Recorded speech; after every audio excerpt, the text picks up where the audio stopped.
आपको बताऊं कि आका का अदब किस तरह से किया जाता है। पहले तो बात आप एक ये समझ लें कि बहुत सारे ऐसे लोग हैं जिन्हें ये पता नहीं होता कि बुजुर्गों के चौखट पे हाजिरी कैसे दी जाए, उनके चौखट पे फातिया कैसे पढ़ी जाए। बहुत सारे ऐसे लोग बड़े बड़े दरबार में चले जाते हैं लेकिन खाली हाथ लौट के चले आते हैं, इसलिए कि उनका कशकोल सीधा नहीं होता है। कुछ लेने के लिए बर्तन को सीधा करना पड़ता है, अदब को मलहूज़े खातिर रखना पड़ता है, वरना आपको क्या पता है उर्से हफीजी में जो भी अकीदत लेके आया है, मैं ये यकीन से कहता हूँ अगर उसका अदब मलहूज़े खातिर है, सरकार अब्दुल हफीज किबला की नजर उस गुलाम पे पड़ी है। अगर अदना है तो आला हो गया है, गुलाम है तो आका हो गया है। इसलिए कि इस चौखट को निस्बत किसी और से नहीं है, इस चौखट को निस्बत सरकारे सुरकाही की है, निस्बत से है, जिसे हम सभी हैं गौसे आजम कहा जाता है, जिसे दुनिया वलिये कामिल कहती है, जिसे दुनिया पीरे कामिल कहती है, जिसे दुनिया कुतबे आलम कहती है। और सारे लोग जब ये कहकर यहाँ पहुंच जाते हैं तो ये झूम कर कहते हैं कि तेगे अली के फैज का दर है खुला हुआ है, कादरी फकीरों का मेला तकबीर, नारे रिसालत, मसलके आला हजरत, उर्से मुक़द्दस। बहुत शुक्रिया। इसलिए मेरे अजीजों, बेअदब होके ना खड़े हो। अदब गाहिस्त ज़ेरे आसमां अज अर्श नाजुक तर नफसे गुम करदा मी आयत जुनैदो बायज़ीदी जा।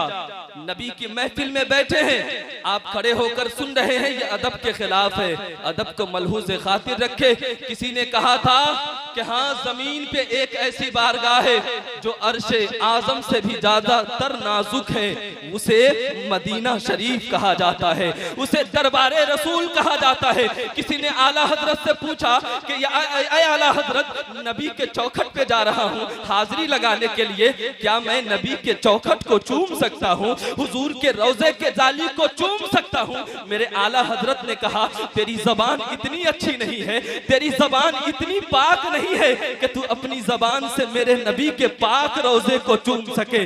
अदब तो यह है कि यहाँ सुल्तान महमूद गजनवी जैसा बादशाह आता है तो फकीरी लिबादा ओढ़ के आता है और कंधे पे गठरी लेकर आता है। पूछने वाले कहते हैं कि सुल्तान महमूद गजनवी, तू तो दुनिया के लिए बादशाह है, लेकिन यहाँ फकीरी का लिबादा क्यों ओढ़ा है, यहाँ सर पे गठरी क्यों रखा है? तो सुल्तान महमूद गजनवी कहता है कि गजनवी के लिए बादशाह है, ये दरबारे रसूल है, यहाँ जो भी आता है वो गुलाम बन के आता है और अपनी जबान में कहता है कि ऐ जो ऐ पाए नजर होश में आ, कुव्वे नबी है, आंखों के बल चलना भी यहाँ बेअदबी है, आंखें के बल चलना भी यहाँ बेअदबी है। और जब दरबारे रसूल के करीब होते हैं तो करीब होकर कहते हैं कि जन्नत से नहीं खींचो, नहीं जाता, नहीं जाता, हम छोड़ के आका का मदीना नहीं जाता,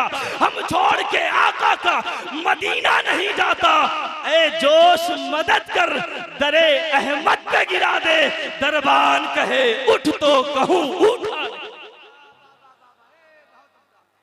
दरबान कहे उठ तो कहूँ उठा नहीं जाता। अगर नबी से प्यार है तो दोनों हाथ उठाकर कहिए या रसूल अल्लाह, बोले ना या रसूल अल्लाह। मेरे आका देख रहे हैं मेरा कितना गुलाम यहाँ पे हाजिर है।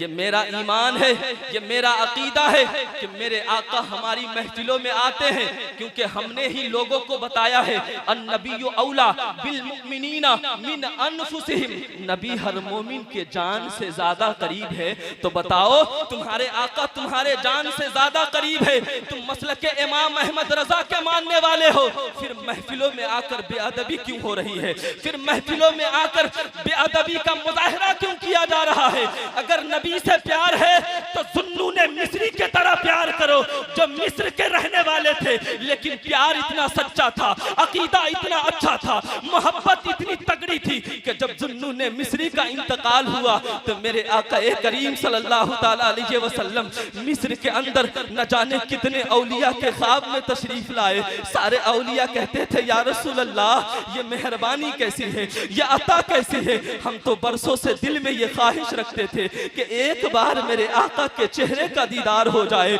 एक बार अपनी इस गुनाह आंखों से, इस पापी आंखों से अपने आका का दीदार कर लूं। ऐ मेरे आका बात समझ में नहीं आ रही है, आज आप सब वली के ख्वाब में तशरीफ ला रहे हैं। तो मेरे आका ने कहा था ऐ लोगों, ऐ सवाल करने वालों, आज मैं बार बार मिस्र के अंदर इसलिए आ रहा हूं कि आज मेरा एक दीवाना दुनिया छोड़ के आया है।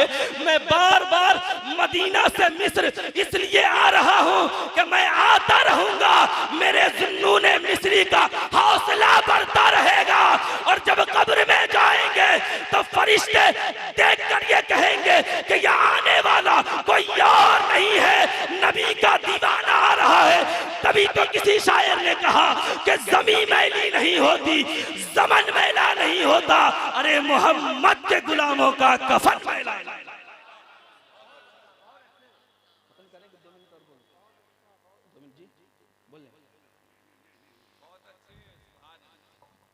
अभी तक आप नहीं बोले, जरा दोनों हाथ में कहिए या रसूल अल्लाह।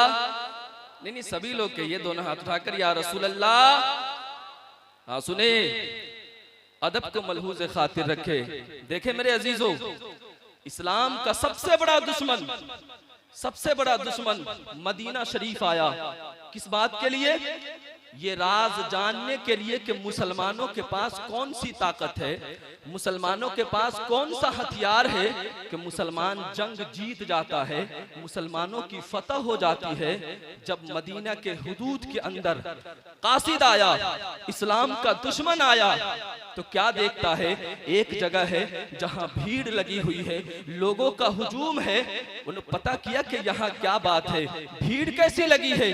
तो किसी कहने वाले ने कहा कि यहाँ आमना का दुलारा, रब का महबूब मोहम्मद अरबी वजू फरमा रहे हैं, मोहम्मद अरबी वजू फरमा रहे हैं। और उनके साथ जो भीड़ तुम देख रहे हो, मोहम्मद रसूलुल्लाह कभी हाथ मुबारक को धो रहे हैं, कभी अपने मुँह मुबारक से कुल्ली फरमा रहे हैं। ये उनके चाहने वाले हैं। मोहम्मद रसूलुल्लाह के वजू किए हुए पानी को जमीन पे नहीं गिरने दे रहे हैं, एक कतरा भी जमीन पे नहीं गिरने दे रहे हैं।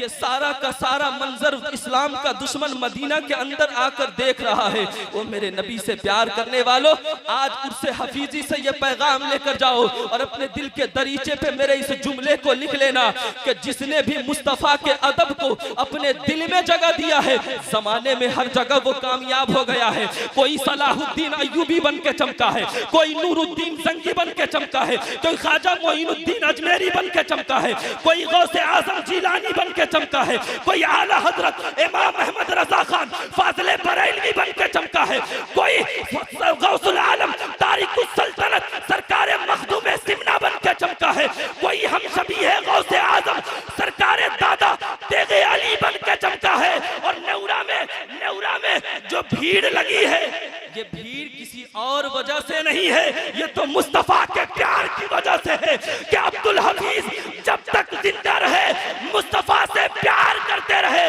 और जब दुनिया से चले गए तो करोड़ों लोग अब्दुल हफीज से